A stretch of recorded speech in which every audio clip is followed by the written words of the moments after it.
În continuare, acordăm cuvântul domnului Ghazi Gherairi, secretarul general al Academiei Internaționale de Drept Constituțional. Merci, Monsieur le Président. Je voudrais tout d'abord, avant de traiter la question qui m'a été proposée, exprimer mes remerciements pour la gentillesse et l'invitation que la faculté de droit de Bucarest a voulu nous adresser, Madame Chahben et moi, cette invitation qui est adressée en notre double qualité à la fois de la faculté des sciences juridiques de Tunis, mais également de membres de l'équipe dirigeante de l'Académie internationale de droit constitutionnel. Je voudrais particulièrement saluer ici le doyen Flavius Balas et Madame la vice-doyenne Simina Tănăsescu. Je crois que nous pouvons convenir tous qu'il existe un lieu commun dans la littérature produite par les professeurs de droit, à quelque époque que ce soit, ce genre d'écrit qui exprime, à des moments charnières de l'évolution des sociétés ou de l'enseignement du droit, je disais à ces moments charnières, ce double mouvement à la fois de comprendre que nous vivons un moment grave et quelque part une désillusion de ne plus pouvoir reproduire le système qui nous a produit nous-mêmes. C'est une responsabilité qu'assument les professeurs à un certain moment de leur histoire. Cette responsabilité prend des reliefs plus ou moins importants, plus ou moins élevés selon les époques et selon les circonstances, mais je crois que nous avons tous en tête ce passage de Platon, ou en tous les cas attribué à Platon, où il disait sa grande désillusion de la jeunesse d'Athènes à l'époque et combien elle n'était plus en mesure de continuer ce qui étaient les caractéristiques premières de leur école.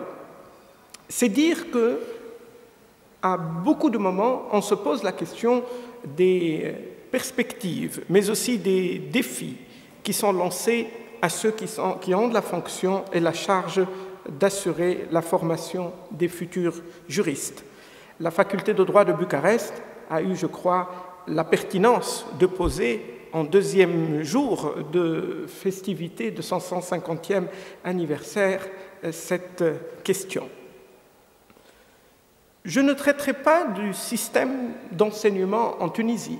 Je me permettrai, avec votre indulgence, de poser devant vous un certain nombre de réflexions et de questions qui se posent à ceux qui voudraient réfléchir aujourd'hui sur le devenir de l'enseignement du droit aujourd'hui.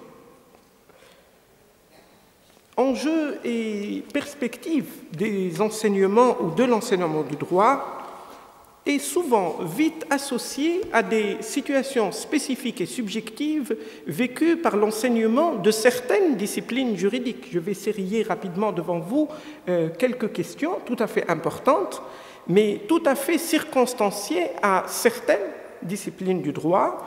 Il est aujourd'hui de notoriété commune que, par exemple, les constitutionnalistes s'interrogent sur le phénomène de la juridictionnalisation croissante de leurs droits. Les privatistes de la constitutionnalisation du droit civil ou du reste du droit. Les internationalistes, j'entends du droit international public, s'étonnent des avancées et des conséquences sur leur discipline de l'émergence d'un droit pénal international tout à fait efficace et tout à fait efficient.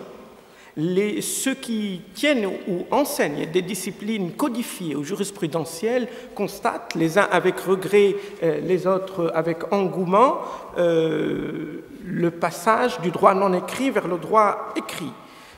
Également, les pénalistes se sont interrogés sur les possibilités de soumettre les personnes morales aux arcanes classiques du droit pénal, et j'en passe. C'est dire que l'enseignement des disciplines juridiques prises de manière intrinsèque rencontre un certain nombre de problèmes ou de défis, mais qui sont propres à ces disciplines ou à un groupe de disciplines. Également, l'apparition de nouveaux moyens techniques ou l'émergence de nouveaux outils pose aussi de nouveaux problèmes et lance de nouveaux défis à l'enseignement du droit.